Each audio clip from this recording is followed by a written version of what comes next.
విహారిని లక్ష్మి హాస్పిటల్కి తీసుకొని వచ్చేస్తుంది. అలా హాస్పిటల్కి వచ్చిన తర్వాత విహారి గారు మీకు ఏమీ కాదు, విహారి గారు మీకేం కాదు అని అంటూ ఏడుస్తూ ఉంటుంది. డాక్టర్స్ లోపలికి తీసుకెళ్ళిపోయి ట్రీట్మెంట్ చేస్తూ ఉంటారు. లక్ష్మి అక్కడే విహారిని చూస్తూ చాలా ఏడ్చేస్తూ ఉంటుంది. విహారి చాలా సీరియస్ సిచ్యువేషన్లో ఉంటాడు. డాక్టర్స్ చాలా టెన్షన్ పడుతూ ట్రీట్మెంట్ జరిపిస్తూ ఉంటారు. ఇక అప్పుడే విహారికి చాలా సీరియస్గా ఉండటంతో బాగా ఏడుస్తూ ఉంటుంది. ఇక అప్పుడే యమున పూజారి దగ్గరికి, అదే స్వామీజీ ఉంటారు కదా, ఆయన దగ్గరికి వెళ్ళిపోతుంది యమున.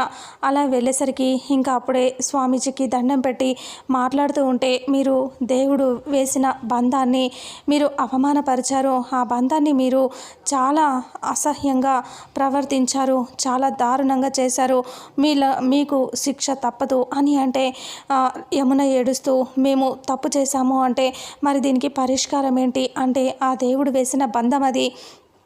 మీరు ఎలాగైతే ఈ పరిష్కారం కావాలి అనుకుంటున్నారో అలాగే మీరు తెలుసుకొని గుర్తించాలి అని అంటాడు. అప్పుడు యమున దండం పెట్టి బాధగా అక్కడి నుంచి వచ్చేస్తుంది. ఆ తర్వాత లక్ష్మి అక్కడ హాస్పిటల్లో కూర్చొని ఏడుస్తూ ఉంటుంది కదా.